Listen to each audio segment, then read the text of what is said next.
وعلیکم السلام ورحمۃ اللہ وبرکاتہ۔ اللہ رب العالمین خیر و عافیت میں رکھے۔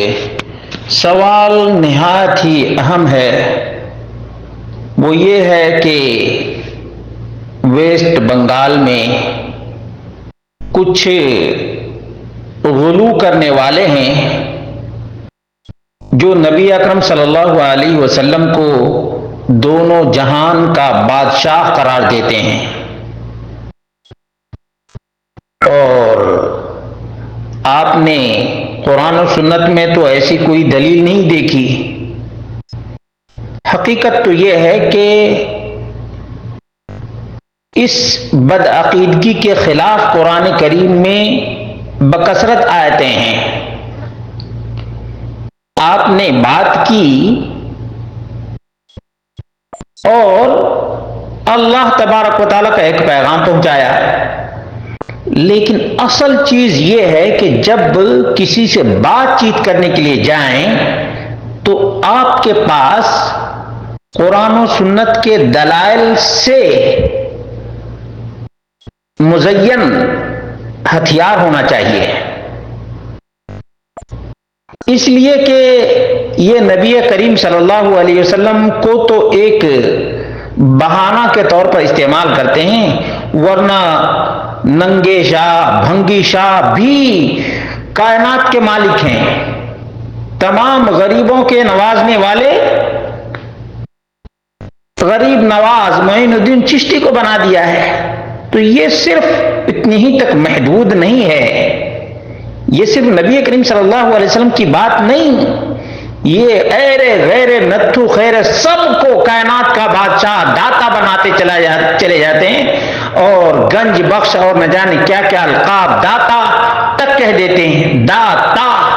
حالانکہ اللہ کے رسول صلی اللہ علیہ وسلم کی دعا تھی، اللہم لا مانع لما اعطیت ولا معطی لما منعت، اللہ جس کو تو دے کوئی روکنے والا نہ ہے، اور جس کو تو نہ دے اس کو کوئی دینے والا ہی نہیں ہے۔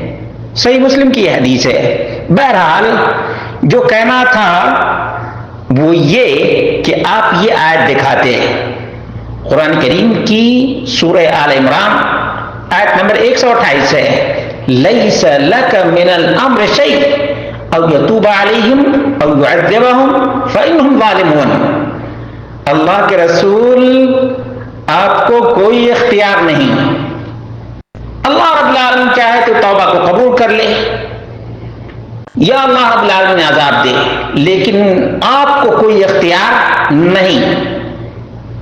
یہ دنیا اور آخرت دونوں جہان کے بادشاہ بناتے ہیں۔ یہاں قرآن کہہ رہا ہے کہ لیس لک من الامر شیء، کوئی اختیار ہی نہیں ہے، بادشاہ تو دور کی بات ہے۔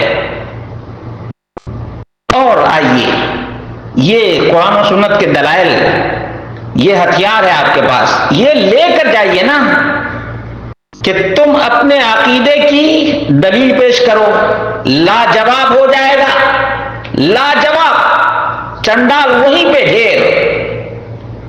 قرآن کی آیت، دوسری آیت، قل لا املک لنفسی نفعا ولا ضرا الا ما شاء الله ولو كنت اعلم الغیب لاستكثرت من الخير وما مسني السوء ان انا الا نذیر وبشیر لقوم یؤمنون۔ سورۃ الاعراف آیت نمبر 188۔ یہ سب دلائل کیوں دے رہا ہوں؟ اب جب بات کرنے جائیں تو یہ سب دلائل اپنے ساتھ لے کر جائیں، ٹھیک ہے؟ نبی اکرم صلی اللہ علیہ وسلم کو حکم ہوا ہے، قل، آپ اعلان کر دیجئے، لا املک لنفسی نفعا ولا ضرا، میں اپنے نفس کے نفع نقصان کا مالک نہیں۔ اور یہ بدعقیدہ دونوں جہان کا بادشاہ بناتا ہے۔ فلا حول ولا قوت الا باللہ۔ سوال یہ ہے کہ قرآن کو ماننا چاہیے یا ان چنڈالوں کی بات کو ماننی چاہیے؟ آگے دیکھ لیجئے، اللہ رب العالمین نے فرمایا، قل لا املک لنفسی ضرا ولا نفعا الا ما شاء اللہ لکل امت اجل اذا جاء اجلهم فلا يستأخرون ساعة ولا يستقدمون۔ سورہ یونس آیت نمبر 49۔ یہ بھی دکھا دیں، یہ بھی دکھا دیں، ضرور دکھائیں. دلیل سے بات کرنے والے ہیں، دلیل. اسی طرح سے ابراہیم علیہ الصلوۃ والتسلیم نے اپنے باپ سے کیا کہا؟ لَأَسْتَغْفِرَنَّ لَكَ وَمَا أَمْلِكُ لَكَ مِنَ اللَّهِ مِنْ شَيْءٍ. یاد رکھیں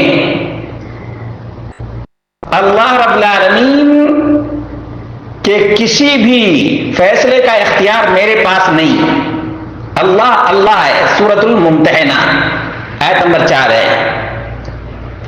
اسی طرح سے اللہ رب العالمین نے فرمایا قُلْ إِنِّي لَا أَمْلِكُ لَكُمْ ضَرًّا وَلَا رَشَدًا. یہ سورۃ الجن ہے، سورۃ الجن آیت نمبر 21. یہ سب آیات دکھائیں نا. احادیث تو بکثرت موجود ہیں، لیکن قرآن کریم پر اگر ان بدعقیدہ لوگوں کا ایمان ہوگا تو اتنی آیات ہی کافی ہوں گی اور کسی کا کوئی اختلاف نہیں ہوگا، کسی کی کوئی بہانہ بازی نہیں چلے گی. یہاں تک کہ جو دو چار آدمیوں کے بیچ میں یہ باتیں رکھیں اور قرآن کریم کی آیتیں. آپ کے ہاں چونکہ بنگلہ زبان چلتی ہے، اس لیے بنگلہ زبان میں بھی قرآن کریم کی تفسیر دکھا دیں، ترجمہ ہی دکھا دیں، انشاءاللہ کافی ہے. ترجمہ بھی دکھا دیں گے انشاءاللہ کافی ہوگا. اللہ رب العالمین مزید توحید و سنت کی غیرت عطا فرمائے، توحید و سنت کے پرچار کی توفیق عطا فرمائے. بد عقیدہ لوگوں کو اللہ رب العالمین راہ راست پر آنے کی توفیق ارزانی عطا فرمائے.